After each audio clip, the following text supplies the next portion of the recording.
गुलामी की बेड़ियों को काटने के लिए अपने प्राणों का हंसते हंसते बलिदान दे सकता है, तो ये जो युवा यहां खड़ा है नौजवान, अगर ये ठान ले तो 2027 में मुख्यमंत्री जी का बोरी बिस्तरा भी बांध सकता है। इस बात का भी मुझे भरोसा है।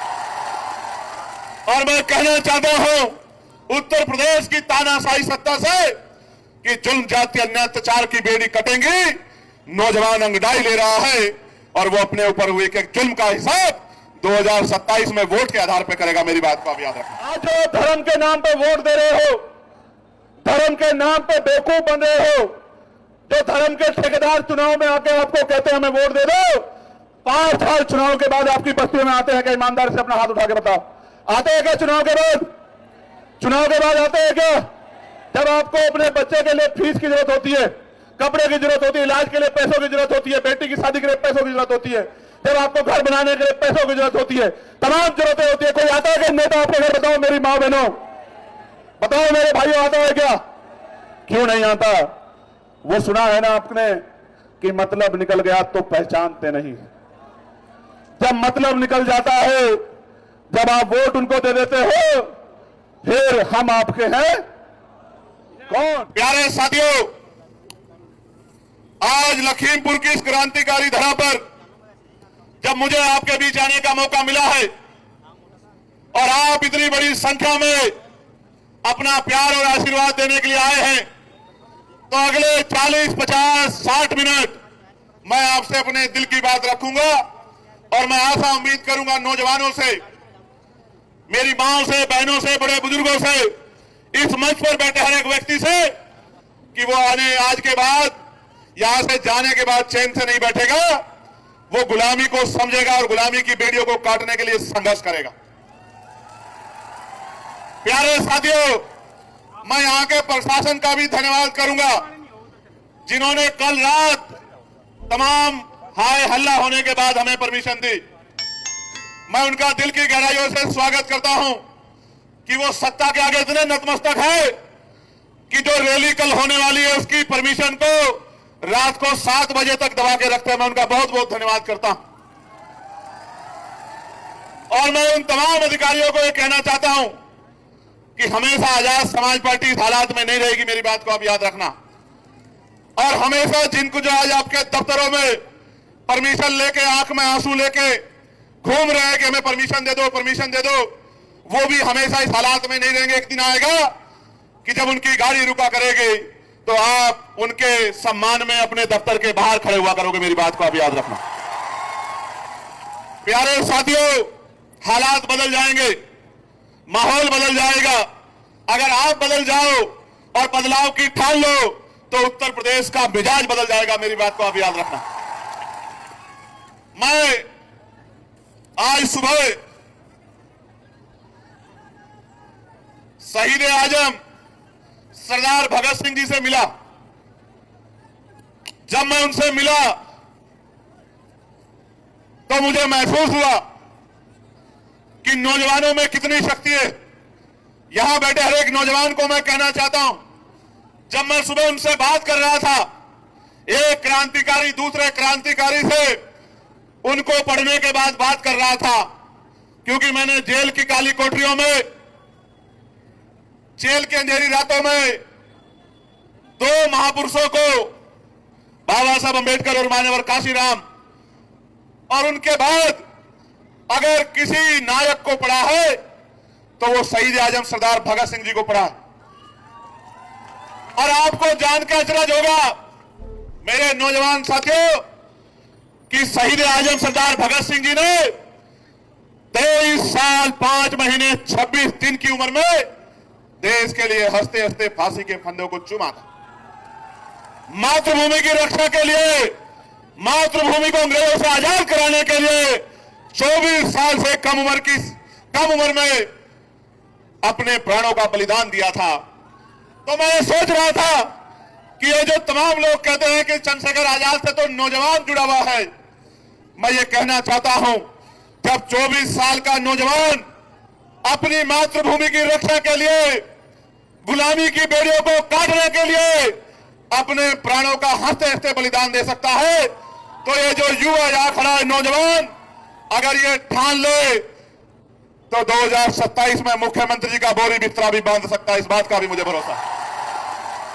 और मैं कहना चाहता हूं उत्तर प्रदेश की तानाशाही सत्ता से कि जुल्म जाति अन्याय अत्याचार की बेड़ी कटेंगी, नौजवान अंगड़ाई ले रहा है और वो अपने ऊपर हुए एक जुल्म का हिसाब 2027 में वोट के आधार पर करेगा। मेरी बात को आप याद रखना। प्यारे साथियों, मैं ओम प्रकाश वाल्मीकि जी की इन 2 लाइनों से आज की बात की शुरुआत करूंगा। इन त्रासदियों को अभी न जाने कितनी सदियों तक सहना है, इन त्रासदियों को अभी न जाने कितनी सदियों तक सहना है। हौसला रखिए, वे तुम्हें जीने नहीं देंगे और हम तुम्हें मरने नहीं देंगे। मेरी बात को आप याद रखें। प्यारे साथियों, जब आप घर से मोटरसाइकिल पे, 4 पहिए की गाड़ी पे, पैदल जब घर से निकले होंगे इस उम्मीद से कि हमें रैली में जाके कार्यक्रम को सफल बनाना है, आपके मन में जो भाव है उन भाव का कोई तोड़ नहीं है, उसकी कोई कीमत नहीं है। अब तो हम पे जिम्मेदारी है कि जो वादा हम आज आपसे करेंगे, मैं गारंटी देके कहता हूं, राजकाज बनने दीजिए, साल भर बाद एक एक बात को चेक कीजिएगा पॉइंट के साथ, जो वादा आपसे करेंगे उसको पूरा करके देंगे। मेरी बात को आप याद रखें। प्यारे साथियों, मैं आज की बात यहां से शुरू करूंगा कि यह देश जब अंग्रेजों के अधीन था, और अंग्रेज वही नहीं होते जिनको आप टीवी में देखते हैं। आज भी अंग्रेजों जैसा व्यवहार इस देश के किसानों, मजदूरों, गरीबों, बच्चों, बच्चियों, तमाम वंचित वर्गों के साथ किया जा रहा है। आपको याद है, मैं लखीमपुर खुरी एक बार पहले भी आया था, याद है नहीं याद है बताओ, कहां आया था? तिगुनिया। कैसे? जब सीतापुर से भी पहले पुलिस ने मुझे रोककर वापस कर दिया, तो पुलिस के भाइयों का सम्मान रखते हुए 7 घंटे मोटरसाइकिल की यात्रा करके हम लोग तिगुनिया पहुंचे थे। और क्यों पहुंचे थे? क्योंकि वहां किसानों के साथ अन्याय हुआ था। गाड़ियों के पहियों के नीचे मेरे किसान परिवारों को रोन दिया गया था। मेरे आज भी याद है, मैं उन शहीद किसानों को भी उनकी शहादत पे नमन करता हूं जिन किसानों ने बलिदान दिया। वो टायर किसानों के ऊपर नहीं चढ़ा था, वो हर एक किसान मजदूर के घर पे, उसकी फसल पे, उसके सम्मान पे चढ़ा था। प्यारे साथियों, उन किसान भाइयों को न्याय दिलाने के लिए मैं और मेरे साथी 10-12 मोटरसाइकिल लेके 7 घंटे का सफर करके पहुंचे थे। और आपको याद होगा, मैं बधाई देता हूं आपको कि ऐसे गुंडों को आपने उनकी शक्ति छीन के सत्ता से बाहर करने का काम बहुत मजबूती से किया। इसके लिए मैं आपको बधाई देता हूं। लोकतंत्र की शक्ति उनको दिखाई कि अगर कोई गुंडागर्दी करेगा तो दोबारा लोकसभा की चौखट नहीं देख पाएगा। मैं आपको बधाई देता हूं, आपने बहुत मजबूत फैसला लिया। प्यारे साथियों, बाबा साहब अंबेडकर 1930 में बात कहते हैं कि हमारे दुखों को हमारे सिवाय कोई और नहीं मिटा सकता है। हम भी इन्हें तब तक नहीं मिटा सकते जब तक राजनीतिक सत्ता हमारे हाथ में नहीं होगी। मेरी बात पर गौर करो। लोकतंत्र से पहले पाल, प्रजापति, कश्यप, सैनी, मौर्य, शाक्य, कुशवाहा, भिंड, राजभर, केवट, मल्ला, जाट, गुर्जर, यादव, लोधी, विश्वकर्मा, सैन, तमाम वंचित वर्गों के बच्चों को अगर किसी ने नहीं पढ़ा तो पढ़ लेना। 1935 से पहले किसी सरकारी पद पे जाने का अधिकार भारत के अंदर नहीं था। 1935 का जो एक्ट बना, और ऐसे नहीं बना एक्ट जिन्होंने नहीं सुना हो, नहीं जाना हो, वो भी जान लो। एक कमेरी मां की कोख से जन्म लिया चंद्रशेखर आजाद आज यहां लखीमपुर खीरी में आपको जन्माने आया है कि लोकतंत्र आने के बाद क्या बदलाव हुए मेरे लोगों। तो मेरे प्यारे साथियों, 1928 में बाबा साहब अंबेडकर ने बहिष्कृत हितकारिणी महासभा के बैनर तले मेमोरेंडम दिया कि इस देश में अछूतों के, शूद्रों के हालात बड़े खराब हैं, अंग्रेजों को हमारे बारे में सोचना चाहिए। उनकी मेमोरेंडम पे साइमन कमीशन भारत आया। नौजवानों को पढ़ना होगा, अगर लड़ना है तो पढ़ना होगा, और अगर जीतना है तो पढ़ के संघर्ष करना पड़ेगा। मेरे नौजवान साथियों, 1929 में साइमन कमीशन ने जो सर्वे किया, 1929 में जो अपनी लड़ाई खुद नहीं लड़ सकता उसकी लड़ाई कोई नहीं लड़ सकता।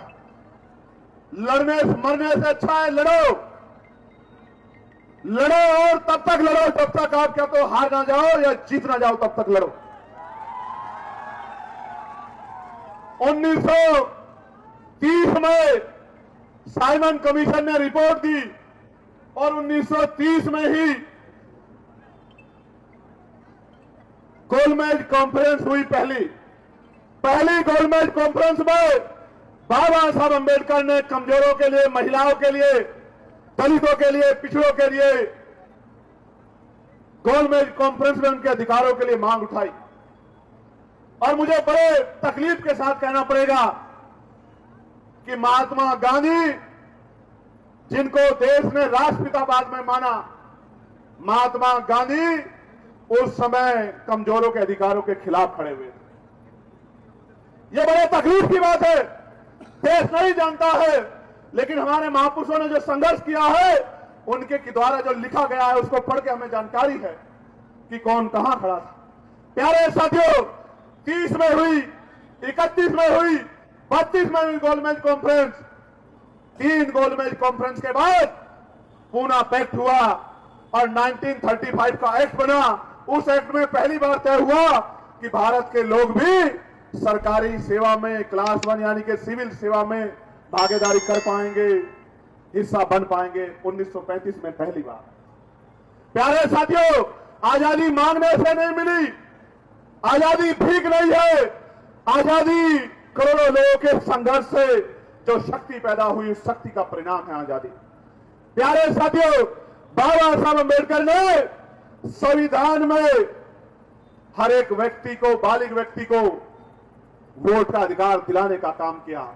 1935 तक इस देश के पैसे वाले, पूंजीपति, व्यापारी, राजशाही परिवार के लोग,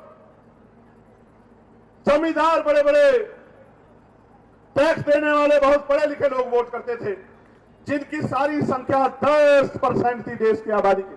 कितने परसेंट? जोर से बताओ, कितने परसेंट? 10%, यानी कि 100 लोग अगर थे तो 10 लोग कुर्सी में बैठते थे और उनका फैसला भी 10% लोग करते थे।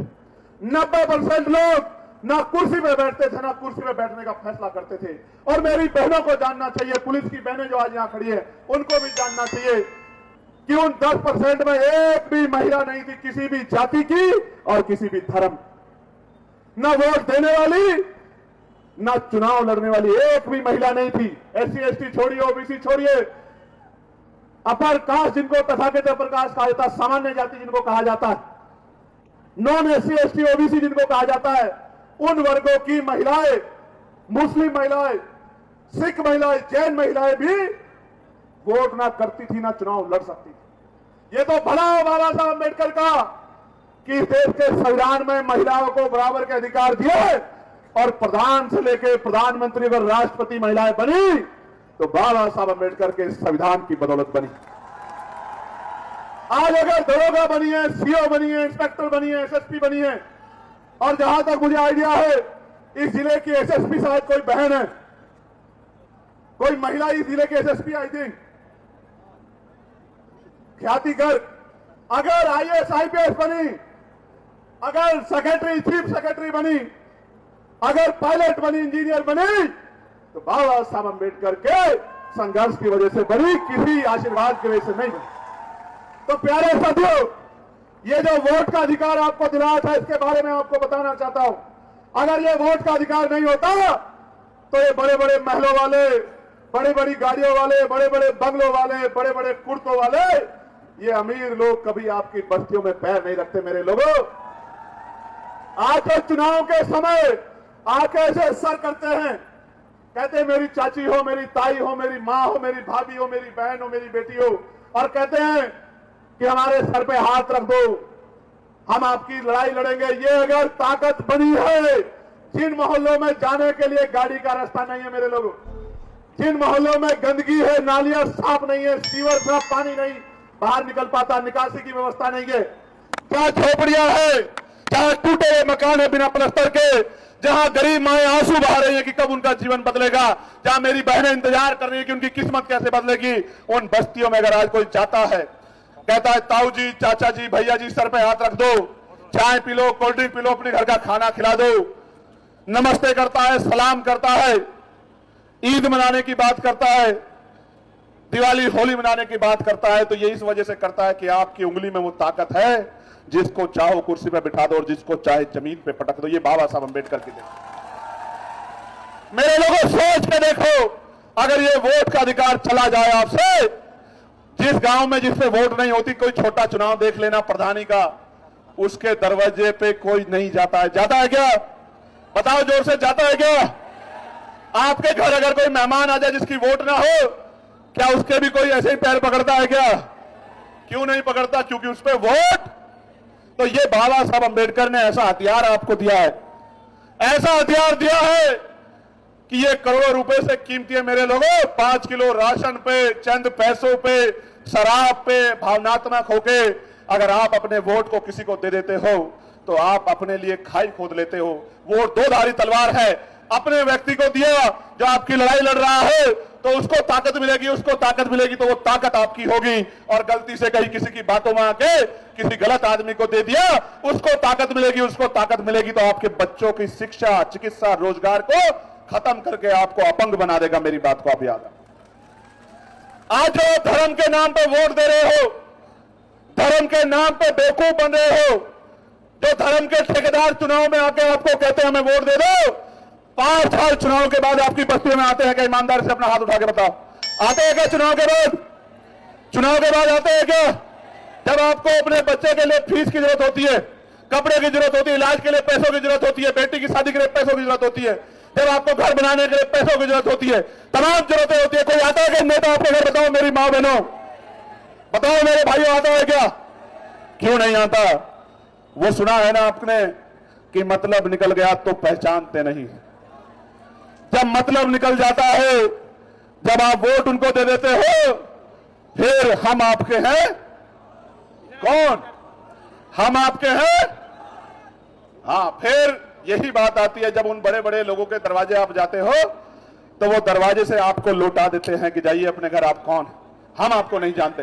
इसलिए बाबा साहब ने तो वोट आपको इसलिए दी, उनकी सोच ये थी कि जिनको सदियों तक कुर्सी पर बैठने नहीं दिया गया, जिनके फैसले लंबे समय दूसरे लोगों ने किए, जिनको उनके अधिकार नहीं मिले, उन शोषितों, वंचितों को भी इस वोट के द्वारा राजकाज करने का मौका मिलेगा।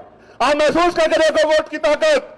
आज वही चंद्रशेखर है जिसको अपमानित करते हुए पुलिस पकड़ के जेल में डाल देती थी, आज आपके वोट की ताकत से, नगीना के लोगों के आशीर्वाद की वजह से लोकसभा में खड़ा होकर आपके हकों के लिए दाढ़ने का काम करता। ये वोट की ताकत है मेरे लोगों। जो कल तक आंखों से गुर्राते थे, आज सम्मान से सलूट मारते हैं। ये आपकी वोट की ताकत है। और अभी तो ये ताकत कम है मेरे साथियों। एक मौका उत्तर प्रदेश में आने दो, मेरी बात को आप याद रखना। एक मौका उत्तर प्रदेश में मुझे सलूट मारे ना मारे, लेकिन हर एक गरीब को सलूट मारने का काम ये करेंगे। मेरी बात को आप याद रखना। और जो आपको सताए उसका नाम संगठन को लिख के दे देना, उसका विशेष ख्याल रखेंगे। मेरी बात को आप याद रखें। प्यारे साथियों, मैं फिर कह रहा हूं, यह समय समय की बात है। 9 महीने का समय बाकी है।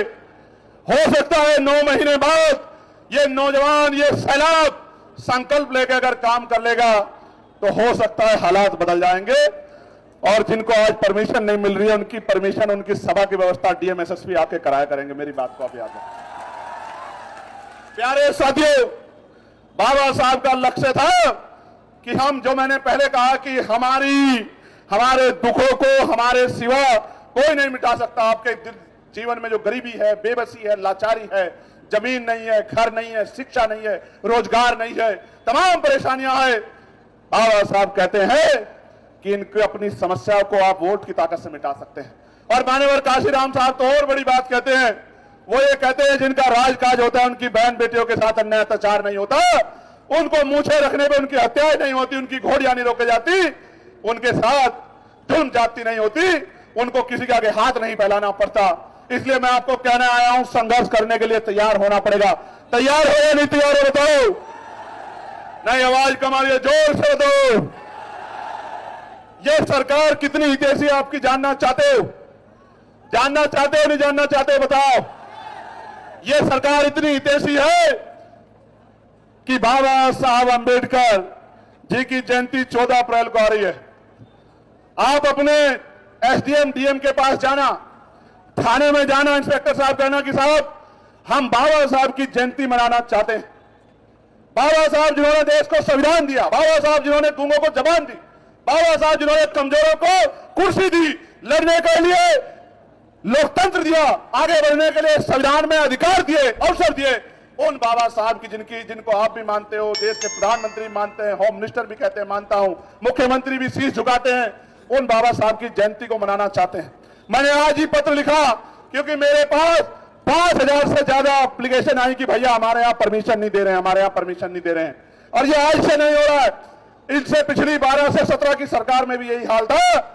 जो आज कह रहे हैं कि भाई हम तो कमजोरों की राजनीति कर रहे हैं, जिन्होंने मान्यवर काशीराम साहब के नाम पे बना मेडिकल कॉलेज का नाम बदल दिया, मान्यवर काशीराम साहब के जयंती पर जो छुट्टी थी वो छुट्टी कैंसिल कर दी, प्रमोशन में रिजर्वेशन का बिल फड़वा के कमजोर वर्गों के अधिकारी कर्मचारियों को खून के आंसू रुलाए, वो पार्टी भी कह रही है कि हम भी महापुरुषों का सम्मान करते हैं। प्यारे साथियों, तो परमिशन के लिए जाओगे तो आपको खुद ही पता लग जाएगा कि ये सरकार बाबा साहब अंबेडकर का और आपकी भावनाओं का कितना सम्मान करती है। इसलिए मैं आपसे कह रहा हूं, और बाबा साहब की बात तो छोड़ो, अपनी बात तो छोड़ो, इनकी पार्टी में 2 दलित समाज के मंत्री हैं कैबिनेट के।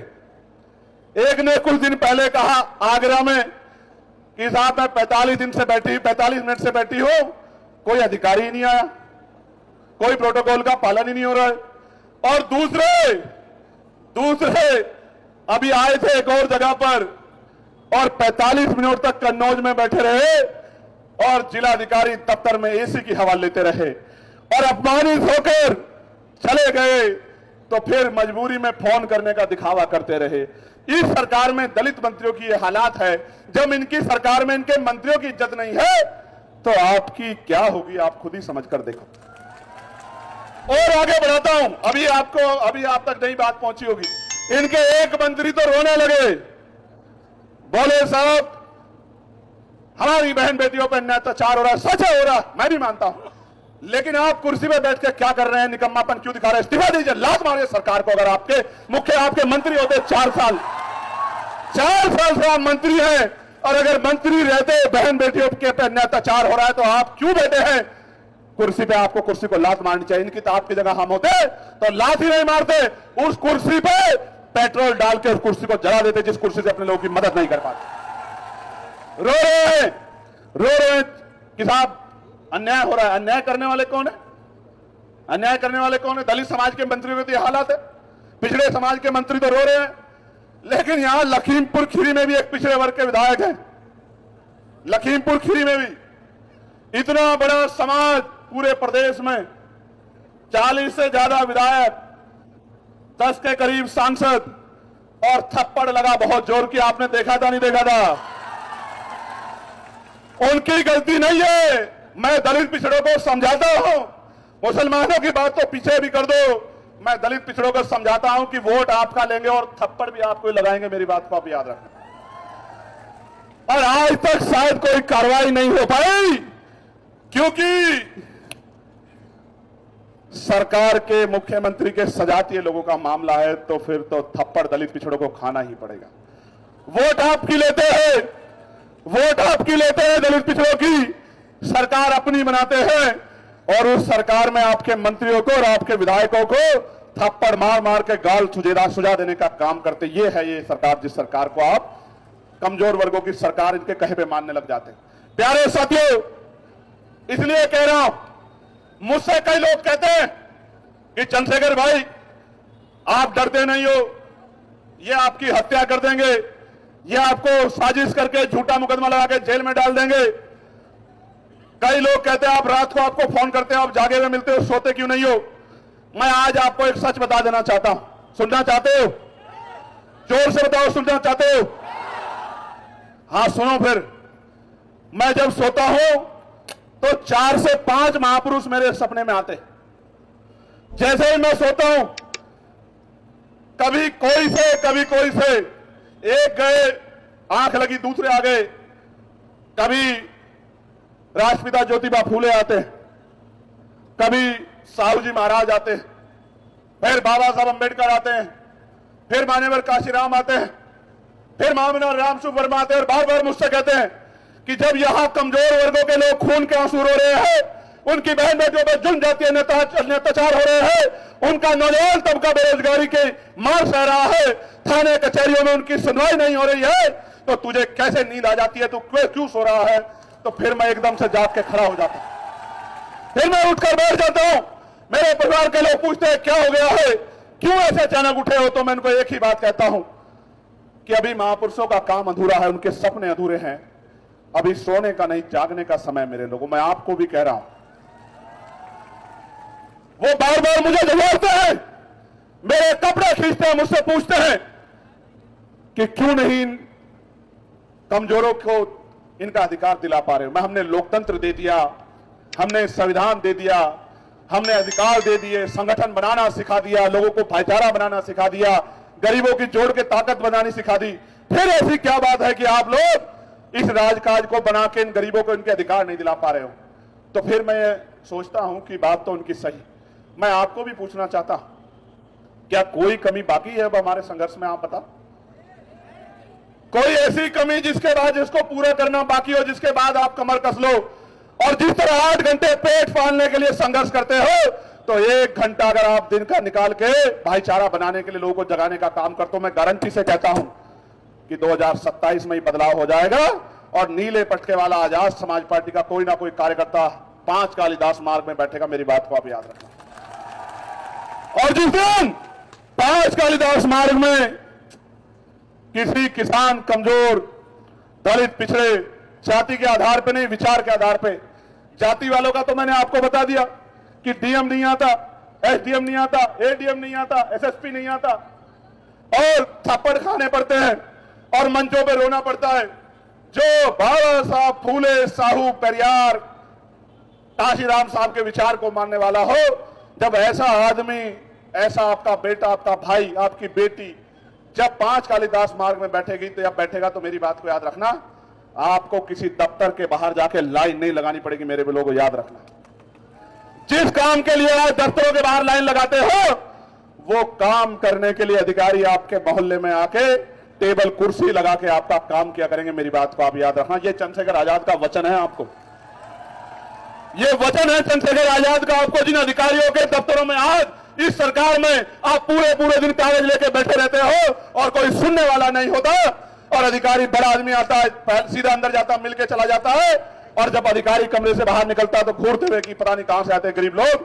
आज जिनको इस तरह का जुल्म सहना पड़ रहा है, जो कागज लेके यहां खड़े और वहां से रो रो के कह रहे हैं कि हमें बचा लो बचा लो, मैं उन सब गरीबों को कहना चाहता हूं, अगर आपने काम किया, नौजवानों याद करो, मैंने बताया ना, शहीद आजम सरदार भगत सिंह 24 साल के भी नहीं थे, करतार सिंह सराबा 19 साल के थे।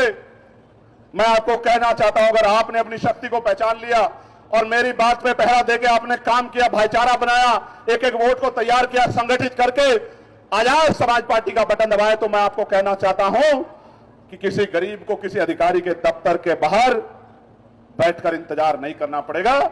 जब वो गरीब, हालांकि समस्याओं का हल तो योजनाओं से हो ही जाएगा, लेकिन कहीं कोई घटना होगी तो उस जिले के अधिकारी चैन से नहीं सोएंगे, वो भी उसी हालात में रहेंगे जिस हालात में गरीब परिवार हमारे रहते हैं। मेरी बात को आप याद रखें।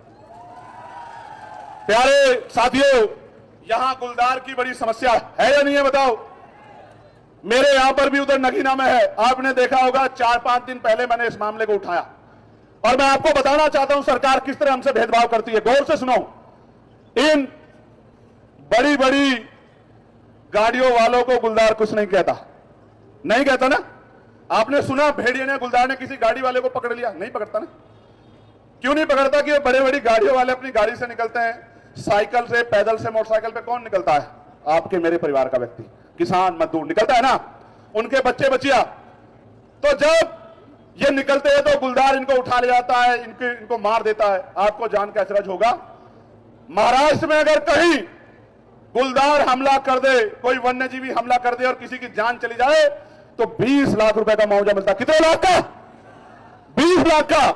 और उत्तर प्रदेश में कितने लाख का मिलता है? 5 लाख का। कितने लाख का? वहां भी डबल इंजन की सरकार, यहां भी डबल इंजन की सरकार।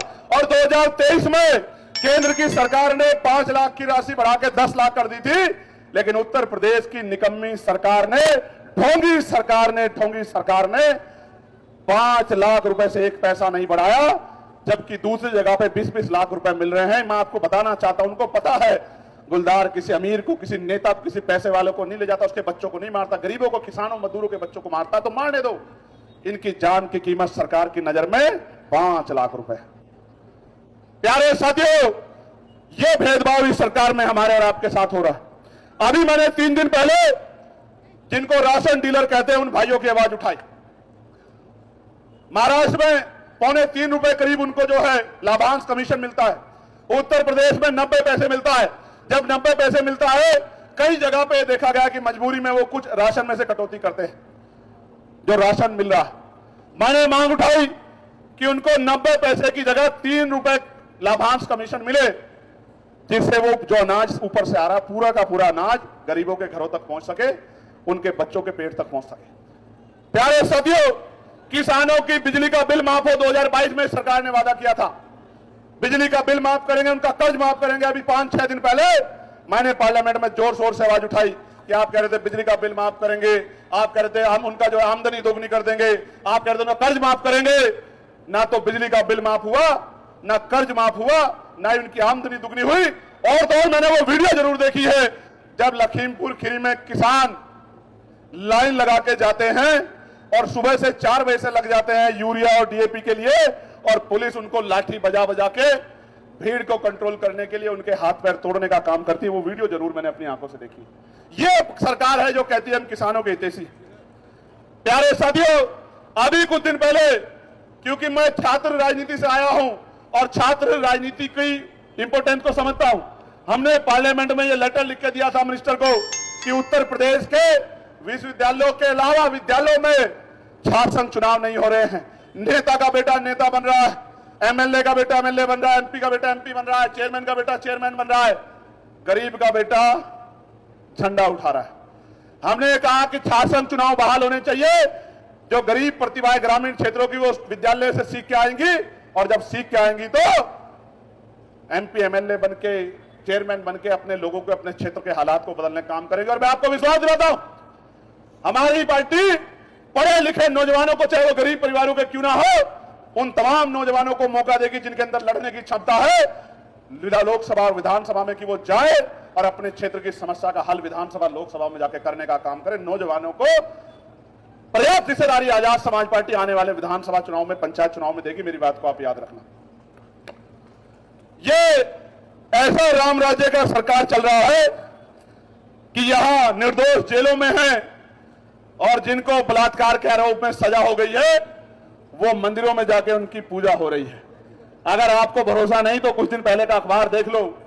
एक जिनको जो संत कहते थे उनको बलात्कार के आरोप में सजा हुई और वो अयोध्या में जाके उनका जो है उनकी पूजा हो रही है। मुझे देख के बड़ी घृणा आती है कि बेटियों की रक्षा करने वाले की पकड़ने की बात करने वाली सरकार बेटियों के बलात्कारियों को सम्मान देने का काम करे। ये बहुत बड़ी मुसीबत है।